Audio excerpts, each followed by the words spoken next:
son programme d'éducation numérique Connectons nos écoles, le CUB propose pour la 6e année consécutive à 5 écoles de la communauté d'agglomération Grand Paris Seine-Ouest de participer à un projet inédit et innovant. Cette année, le projet Carnet d'art traite de la question du patrimoine culturel à l'heure de l'édition numérique et des projets collaboratifs. Nous préparons en amont avec les enseignants le contenu du projet, puis nous intervenons à de nombreuses reprises dans les classes avec les élèves pour préparer les différentes étapes. L'idée, c'est qu'à la fin du projet, nous ayons à disposition de tous une collection de carnets picturaux numériques. André Derain parle de son ami Vlaminck.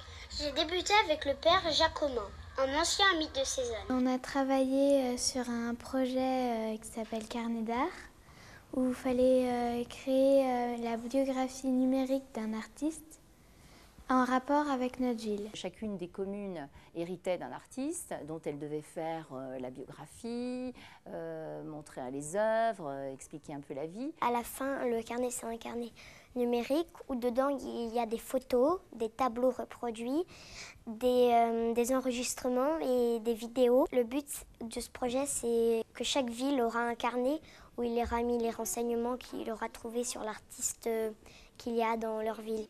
Il n'a aucun avenir dans la peinture. Il ne mangera rien et n'aura même pas de maison. En plus, son matériel nous a coûté une fortune. Chaque année, dans le cadre de Connectons nos écoles, nous faisons appel à différents partenaires.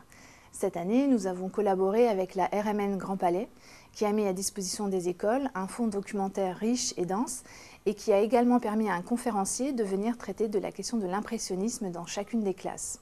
Une des séances qui était particulièrement passionnante et qui a été un vrai moment de bonheur pour les enfants et pour moi-même, c'est la venue d'une conférencière des musées nationaux dans la classe. Donc qui nous a fait part de ses connaissances, mais d'une façon pas du tout livresque ou scolaire, très vivante, en se mettant à la portée des enfants, en partant essentiellement de ce qu'ils ressentaient à la vision des tableaux. Et ils ont tous adhéré, ils ont été enthousiastes et ils ont compris vraiment beaucoup de choses. Ils n'avaient pas l'habitude d'avoir une conférencière pour eux, ils ont été très fiers qu'elle vienne les voir, qu'elle s'adresse à eux comme des adultes et qu'elle ne les prenne pas comme des bébés. Tu as vu ce tableau? C'est scandaleux. Cette femme est toute nue et elle nous regarde. Avez-vous vu ce tableau? Il est magnifique. Chaque projet Connectons nos écoles dispose d'un site internet. Pour Carnet d'art, nous avons souhaité également avoir une véritable place physique au sein des écoles. Nous avons eu l'idée d'apporter une project box, une boîte à projets, une sorte de malle à trésor, dans laquelle les élèves ont pu trouver les différents outils pour fabriquer les biographies numériques. Claire est venue avec Anne Solène. À la première séance, elles nous ont apporté une boîte contenant un iPad, des livres concernant le projet. Il y avait un carnet papier pour chaque élève. Dessus, on dessinait des tableaux de Manet pour ensuite les dessiner sur l'iPad. Et ces dessins numériques allaient servir pour être dans notre livre numérique. Mais quand mon tableau sera terminé, on aura quand même l'impression d'une nature morte. Très bien. Et toi, Picasso?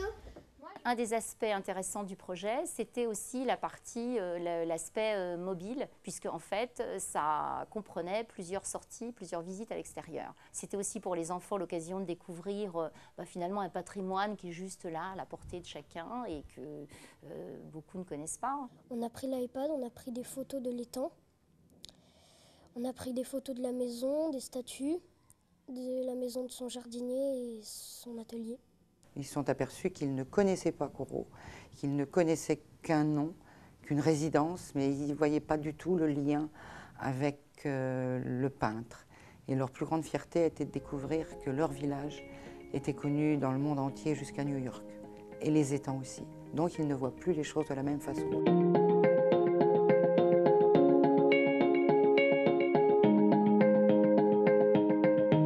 Aujourd'hui, on parle beaucoup d'innovation, on en entend pratiquement parler tous les jours et elle est souvent accolée au mot numérique. Mais l'innovation, elle existait déjà au XIXe siècle avec les artistes, notamment impressionnisme.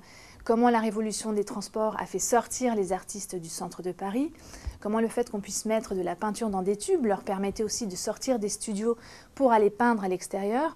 Voilà, c'était vraiment intéressant de travailler ces notions-là avec les enfants, de mettre en parallèle l'innovation au XXIe siècle et les innovations qui existaient déjà au XIXe siècle.